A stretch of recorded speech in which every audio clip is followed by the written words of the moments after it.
Hi from Bugeye Guy. Here we are talking about tonneaus today. This is a video about basics of tonneaus because we had a client ask about tonneaus. He's very unfamiliar with our little universe. So if you're familiar with all this stuff, not the video for you, but if you want to get in some basics, tonneaus are today's topic. So this is a cherry red car with a red tonneau, very popular. Let's talk about color first for a minute. A lot of these Heelys, if you ever seen, I think it was around 1959, they made a red big Heely, like 106/3000, red Heely, red interior, red tonneau, red top, all this mashup of reds, very funky, very unique to early British cars. Very few people put all these reds together, but it's kind of cool.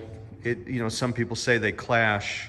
I happen to love it because it's part of the personality of these unique old British cars. So you'll often see a red car with a red tonneau, and I kind of like that. And they never match exactly. We sell a really nice Everflex tonneau that's stretchy, and that's the next piece of this video.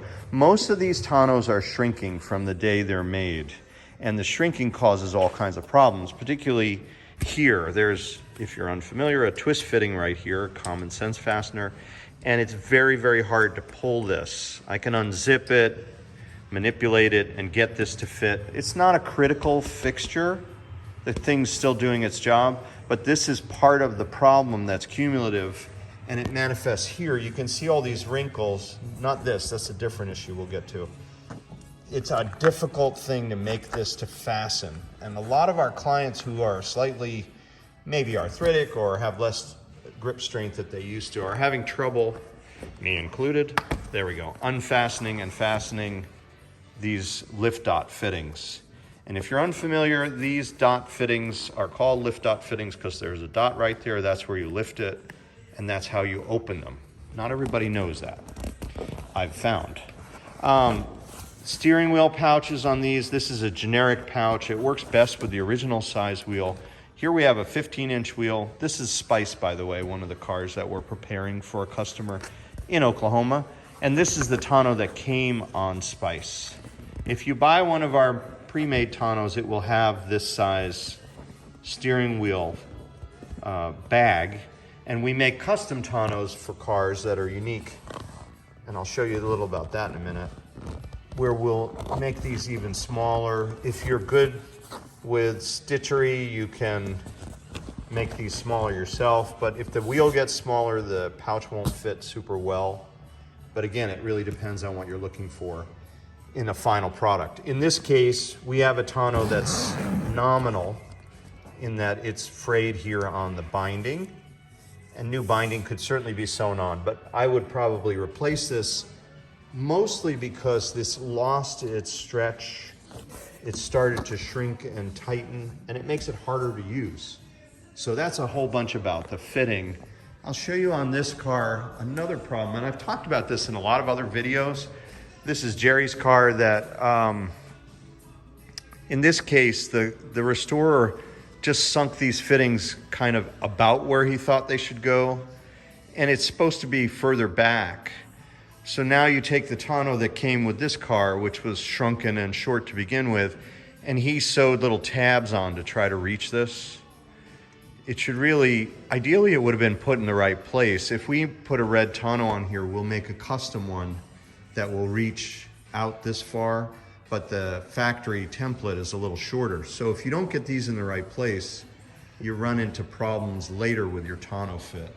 And that's yet another complexity. Here's a new red one for this car. As I was saying earlier about all the reds kind of smashing together, there's no black in this interior other than the shift boot and the shift knob. So as a result, all this red is kind of a nice period way to do it. So back to our other tonneau and the operation. Why do tonneaus matter is what someone asked me today. And the reason they matter is they actually really nicely protect your cockpit. So with this thing on and fastened, you're keeping the sun and the, bird dew or leaves out of the cockpit and protecting your investment, keeping the carpet a lot more free from dust.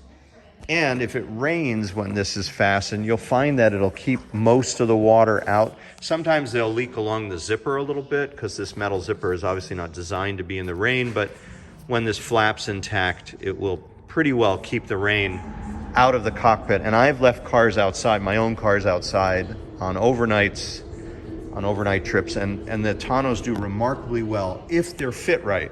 If you have one that's short like this, obviously you're going to fill the cockpit with water. But when we fit these, and when they're the Everflex ones, they see part of the problem is that there's a much more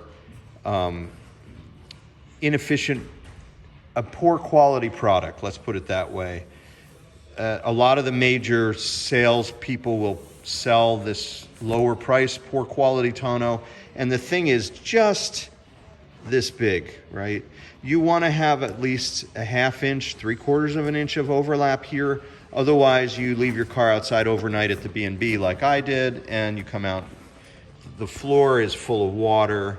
People wonder, why do the floors rust on Bugeyes? Because they're all outside with short tonneaus or no tonneau, and they flood. They can flood. You want to avoid that. But the really nice thing about a tonneau, I come out to the car in the morning in my garage, the tonneau is on for the dust. I fold it behind the seat like so, put the seat back, I jump in, I do my thing, I go to where I'm going. You don't need to leave this on. If you have 2 people, you do the same thing on the passenger side. You get where you're going, you fasten it, you keep the dust out, keep people out, keep prying eyes out. Nobody will mess with your tonneau. Obviously they could, but I've found that they don't. And then off you go. So a tonneau is a great thing. And there's one more advantage. If you're in a climate that's cool, you can use it in the winter months. You turn the heat on full, and you have a little bit of a tent here where the heat will gather. And that's something that also is very popular with tonneau use. Anyway, thank you for watching. I love tonneaus, and I thought I would share that with you today from Bugeye Guy.